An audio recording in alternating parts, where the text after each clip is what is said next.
I've been following the Dust Moto build since August of 2023 because the way that they're going about building a dirt bike is different than any way that I've seen before. 1, they're building it in public. 2, they're building it as a startup company. And 3, they've been trying to use subscription and crowdfunding to make sure that they can fund the project. All of this is very different. We've seen pieces and parts of it, but they've just released their pre-order and I'm excited and I want to talk about it.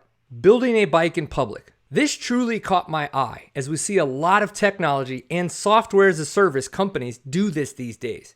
They build their product or software publicly to grow a fan base or investor interest. As I said, I got keyed into what Dust Moto was doing back in August of 2023. I love watching new brands and products come to market, especially when it's seen as disruptive to a traditional market. I signed up for the Dust Moto newsletter and I started receiving updates. It all started with what they were calling the Founders 50. This was similar to traditional crowdfunding, but also different. They sold a 20-month subscription at $250 a month to have a behind-the-scenes look at the building of their future Hightail, called the Dust Model 1 back then. It's very Tesla of them. I didn't buy into this, so I don't know what those subscribers saw different from what I saw on social media, but that timeline is coming up soon, as the bikes were to be delivered in May of 2025. I wonder if their bikes are going to be on time. What I was able to see on their social channels from August 2023 to now has been a very cool experience. They showed problems they've overcome and the evolution from beta to alpha to production.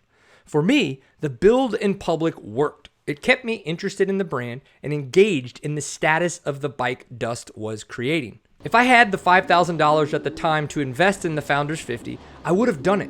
But since I'm still riding a 7-year-old dirt bike, you know I don't have the funds currently. P.S. Please buy a shirt. What is a startup and why does that matter? Alta tried to do this, but they were unsuccessful. They built a product and a company they hoped would garner investment or outright purchase. Those who invested time and money during the build-up could make money on their time and effort during the sale. That didn't happen because they didn't get the purchase or funding and went out of business. Then, companies talking to Alta bought the technology or evolved the technology without needing to buy the company. We're going to see more companies like Alta, Stark, Zero, Cake, and Dust Moto rise up over the next few years. We'll have to watch and see if the bikes they create and the company behind the technology can survive the current tumultuous dirt bike landscape. Crowdfunding the Hightail. I do not know if the Founders 50 was successful for Dust Moto, but they're still around and they just launched the Hightail pre-order, so they're at least on track. The Founders 50 would have brought in a monthly income of $12,500, garnering $250,000 over the 20 months.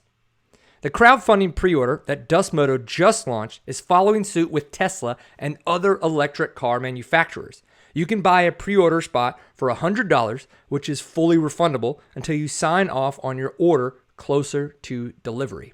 Currently, it says the Hightail will be shipping in late 2025. That means the Founders 50 should get their Hightails first, priming the market and social media to hype it up for those on the fence. There's no telling how many pre-orders Dust Moto has received so far, but I'm sure they know the numbers.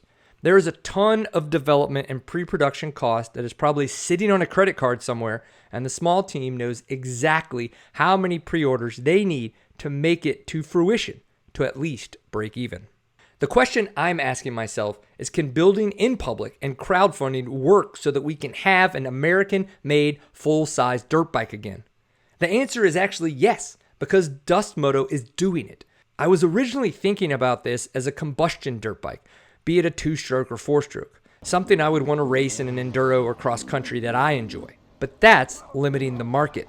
Electric dirt bikes and electric dirt bike companies are here. To have one designed, developed, and made in America is pretty bitchin'. I love the fact that customers can purchase a dirt bike online more often. I believe we need to make the correct manufacturing and licensing changes so dirt bikes can be shipped to consumers' doors. We've seen this work well in the bicycle industry, even bringing direct-to-consumer brands to market that have 25% lower prices on bikes due to no brick-and-mortar overhead. Should you be excited about the Dust Moto Hightail? The Hightail has always been talked about as a 250cc size dirt bike. The Starkvarg has that 450cc power comparison, but Dust saw the middle of the market, the fun-sized dirt bikes, as a place to come into the market. The Hightail is about as less is more is fun.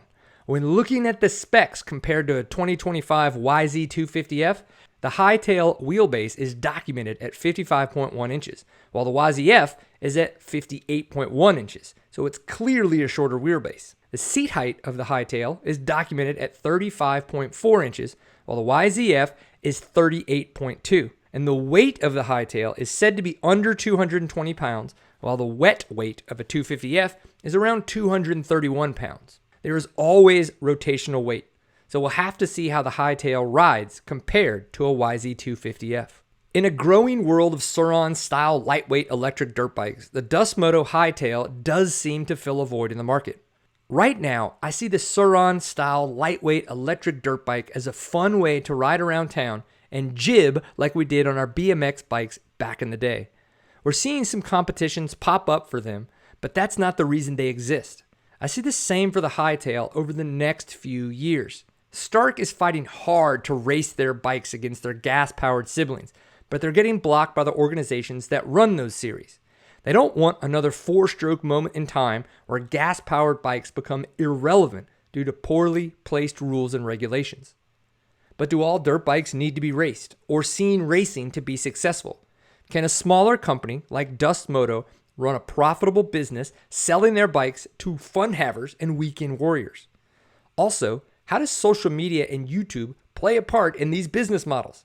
Will non-riders get into riding because they see how fun a Hightail is to ride around town on the local trails or at one of the very few moto tracks left? What do you think? Are you excited like me? Are you a pissed off, grouchy old man? Or are you somewhere in the middle, which is probably exactly where Dust Moto wants you to be?